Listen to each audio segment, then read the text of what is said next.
அனைவருக்கும் வணக்கம். கடகராசிக்காரர்களுக்கு இதுவரை இல்லாத மாற்றம் 12 ஆண்டுகள்ல இல்லாத வகையில் பல அதிரடியான மாற்றங்களை அடுத்த 14 நாட்களுக்குள் சந்திப்பதற்கான சூழல் எந்தெந்த விஷயங்களில் கிடைக்க போகிறது என்று ஆராய்ந்து பார்க்கும் போது கடகராசிக்காரர்களுக்கு நடக்க இருப்பதை தவிர்க்க இயலாது. இவை நடந்தே தீரும் என்று சொல்லக்கூடிய வகையில் எந்தெந்த நிகழ்வுகள் அமைந்துள்ளன என்று ஆராய்ந்து பார்க்கும் போது ராசியின் அதிபதியாக இருக்கக்கூடிய சந்திரன் பெரும்பாலும் வளர்பறை சந்திரனாக வலம் வருகிறார். இந்த தருணத்தில் திட்டமிட்டதை விட நல்ல காரிய வெற்றியையும் முன்னேற்றத்தையும் மிக வலுவாக ஏற்படுத்தி கொடுக்க போகிறாருங்க. பல்வேறு வகையில சந்தித்து வந்த தடைகள் தாமதங்கள் அகன்று முன்னேற்றமும் சுபிச்சமும் வெற்றி வாய்ப்பும் நிறைந்து கிடைப்பதற்கான யோகம் இந்த தருணத்தில் மிக வலுவாக கிடைக்க போகிறது. திட்டமிட்டதை விட மிக சிறந்த மாறுதலும் முன்னேற்ற வாய்ப்பும் வலுவாக பெறுவதற்கான அதிர்ஷ்ட யோகம் நிறைந்த ஒரு தருணமாக அமைந்துள்ளது என்பதை தெளிவாகவும் துல்லியமாகவும் உறுதிப்படுத்துகிறார். ராசியின் ராஜ யோகாதிபதியாக இருக்கக்கூடிய குரு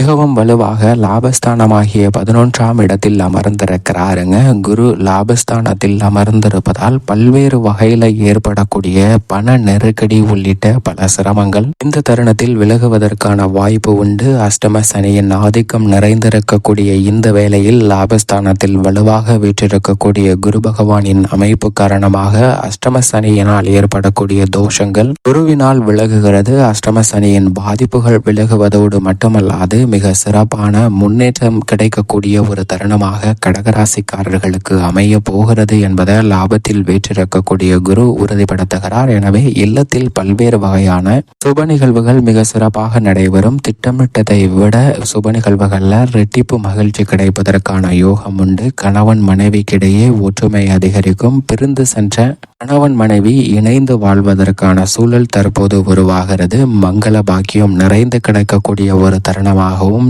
உங்களுடைய சிறு முயற்சி கூட மிக பெரிய அளவுல குடும்ப ஒற்றுமையும் முன்னேற்றத்தையும் வலுவாக ஏற்படுத்தி கொடுக்கக்கூடிய ஒரு சூழல் நிச்சயமாக கடகராசிக்காரர்களுக்கு மிகவும் அதீதமாக உண்டு என்பதை தெளிவாக உறுதிப்படுத்துகிறார் குரு. அது மட்டுமல்லாது சூரியனும் லாபஸ்தானமாகிய 11இல் குருவுடன் இணைந்து சஞ்சரிக்கிறார். முதலும் முடிவுமாக இருக்கக்கூடிய சூரியன் உஷ்ண கிரகமாக இருக்கக்கூடிய சூரியன் லாபஸ்தானத்தில் அமர்ந்திருப்பது நிச்சயமாக கடகராசிக்காரர்களுக்கு அதிர்ஷ்டத்தையும் யோகத்தையும் கொடுக்கக்கூடிய ஒரு அமைப்பாக தான் பார்க்கப்படுகிறது. ஏனென்றால் நீங்கள் திட்டமிட்டதை விட உத்தியோக ரீதியாக தொழில் ரீதியாக சந்தித்து வரக்கூடிய அலைச்சல் குறைந்து மிக எளிதாக காரிய வெற்றி பெறுவதற்கான யோகத்தை ஏற்படுத்தி கொடுக்கிறார் சூரியன். நீண்ட நாட்களாக திட்டமிட்டு கிடைக்காத செயல்படுத்த முடியாத ஒரு நிகழ்வை சிறப்பான முறையில செய்து முடிப்பதற்கான யோகம் தற்போது கிடைக்க போகிறது. ஏனென்றால் 12 ஆண்டுகளுக்கு பிறகு சூரியனும் குருவும் இணைந்து லாபஸ்தானத்தை வலுப்படுத்துவது மட்டுமல்லாது புதன் சுக்கிரன் உள்ளிட்ட பல கிரகநிலைகளும் லாபஸ்தானத்தை வலுப்படுத்த போகின்றன.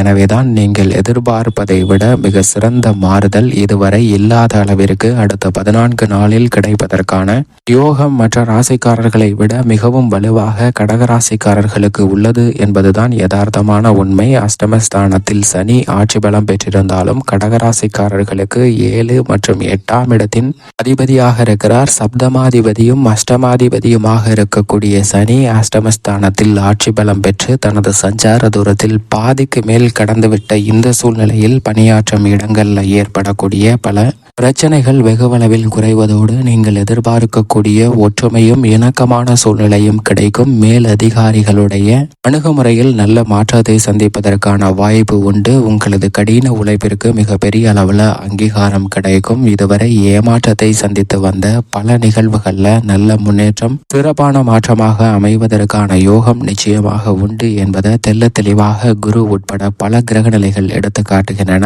அஷ்டமசனியின் ஆதிக்கமும் வீழக்கூடிய இந்த வேளையில் மிகவும் சிறப்பான முன்னேற்றம் உத்தியோக ரீதியான பணிகளில் உண்டு. உங்களுடைய சிறு முயற்சி கூட மிக பெரிய அளவில் புதிய வேலை வாய்ப்பு, மனதிற்கு பிடித்த வெளிநாட்டு வேலை வாய்ப்பு போன்றவற்றை அமைத்து தருவதற்கான யோகத்தை வலுவாக உருவாக்கி கொடுக்கக்கூடிய கிரக அமைப்பாக உள்ளது என்பதில் சந்தேகமே இல்லை. தொழில்துறை வியாபாரத்துறையில் அஷ்டமஸ்தானத்தில் சனி வலுவாக ஆட்சி பலம் பெற்று பல தோஷங்களை ஏற்படுத்தினாலும் குரு சுபமாக லாபஸ்தானத்தில் வலுவாக அமர்ந்திருக்கிறாருங்க. லாபஸ்தானத்தில் வலு வலுவாக அமர்ந்து குரு 3, 5, 7 ஆகிய இடங்களை தனது சுப பார்வையால் வலுப்படுத்துகிறார். எனவே எந்த காரியத்தை கையில் தொட்டாலும் அவை மிக பிரம்மாண்டமான வெற்றி அடைவதற்கான யோகம் உண்டு. அதிலும் தொழில்துறை வியாபாரத்துறையில் நினைத்த காரியங்கள் அனைத்தையும் கனகச்சிதமாக செய்து முடிக்கக்கூடிய யோகத்தை லாபத்தில் வீற்றிருக்கக்கூடிய குரு ஏற்படுத்தி கொடுக்கிறார். எனவே புதிய ஆர்டர்கள் இதுவரை இல்லாத அளவிற்கு தொழில் வியாபாரம் சார்ந்த பணிகளில் சிறப்பான முன்னேற்றம் பெறுவதற்கான யோகம் உண்டு. புதிய விற்பனை கிளை திறத்தல் உள்ளிட்ட பல பணிகள் மிக சிறப்பாக அமைவதற்கான யோகம் இந்த தருணத்தில் கடகராசிக்காரர்களுக்கு நிச்சயம் வலுவாக கிடைக்கிறது. கலைத்துறையின் நாயகனாக இருக்கக்கூடிய சுக்கிரன் முற்பகுதியில் 10லும் பிற்பகுதியில் லாபஸ்தானத்தில் குருவுடன் இணைந்து சஞ்சரிக்க போகிறாருங்க. கலைத்துறையின் நாயகனாக இருக்கக்கூடிய சுக்கிரன் லாபஸ்தானத்திற்கு வருவது மட்டுமல்லாது அங்கு ஆட்சி பலம் பெற்று வலுவாக சஞ்சரிக்க போகிறார். இது நிச்சயம் கடகராசிக்காரர்களுக்கு மிகப்பெரிய வரப்பிரசாதமாக பார்க்கப்படுகிறது. இதுவரை இல்லாத அளவிற்கு மாற்றத்தை 12 ஆண்டுகளுக்கு பிறகு குருவும் ஆட்சி பலம் பெற்ற சுக்கிரனும் இணைந்து சஞ்சரிப்பதால் கிடைப்பதற்கான யோகம் நிச்சயமாக உண்டு. உங்களை விட்டு கை நழுவி சென்ற பல வாய்ப்புகள் உங்களை தேடி வரும். உங்களுடைய வாழ்வில் அடியோடு மாற்றத்தை சந்திப்பதற்கான சூழல் நிச்சயமாக உண்டு. கலைத்துறை ரீதியான பணிகளில் செல்வாக்கும் செல்வமும் உயரக்கூடிய யோகம் இந்த தருணத்தில் வலுவாக கிடைக்கிறது. மக்கள் மத்தியில் ஆதரவு மிகப்பெரிய அளவில் நிறைந்து கிடைப்பதற்கான யோகம் உண்டு. நிதி நிறுவனங்களின் ஒத்துழைப்பும் கனக்கச்சிதமாக அமைய போகிறது என்பதை தெளிவாகவும் துல்லியமாகவும் உறுதிப்படுத்துகிறார். அரசியல் சார்ந்த பணிகளில் மிகப்பெரிய அளவில் கடகராசிக்காரர்களுக்கு ஒரு பொன்னான தருணமாக அமைய போகிறது. அரசியல் துறையை தனது கட்டுப்பாட்டில் வைத்திருக்கக்கூடிய சுக்கிரன் மிக வலுவாக லாபஸ்தானத்தில் அமர்வதால் நீங்கள் நினைத்தபடியே ஆட்சியும் அதிகாரமும் ஆளுமையும் நிறைந்த பொறுப்புகள் உங்களை தேடி வருவதற்கான யோகம் உண்டு. உங்களை புறக்கணித்து வந்த சூழ்நிலையில் மிகப்பெரிய மாற்றத்தை சந்திப்பதற்கான யோகம் நிச்சயமாக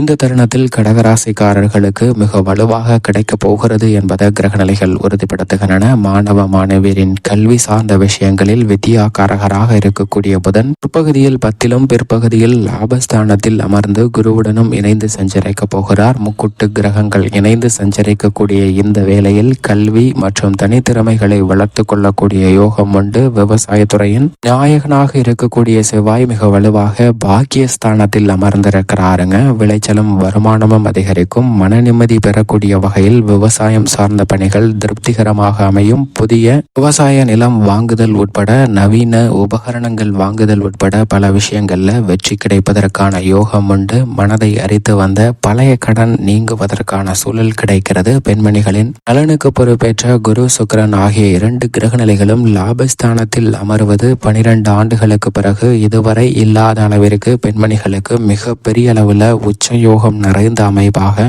கடகராசிக்கார பெண்மணிகளுக்கு பார்க்கப்படுகிறது. எனவே இந்த சந்தர்ப்பத்தை சரியாக பயன்படுத்திக் கொள்ளுங்கள். அப்படி பயன்படுத்தி கொண்டால் தங்களுடைய வாழ்வில் எதிர்காலத்தை மிக சிறந்த பொற்காலமாக மாற்றிக்கொள்ளலாம் என்பதில் சந்தேகமே இல்லை. மேலும் சாதகமாக மாற்றிக்கொள்ள நிச்சயமாக கடகராசிக்காரர்கள் இந்த 14 நாட்களுக்குள் குலதெய்வ வழிபாட்டை மேற்கொள்ளுங்கள். அப்படி மேற்கொள்வதால் தங்களுடைய வாழ்வில் ஏற்படக்கூடிய தடைகள் விலகி சுபிட்சம் நிறைந்து கிடைக்கும்.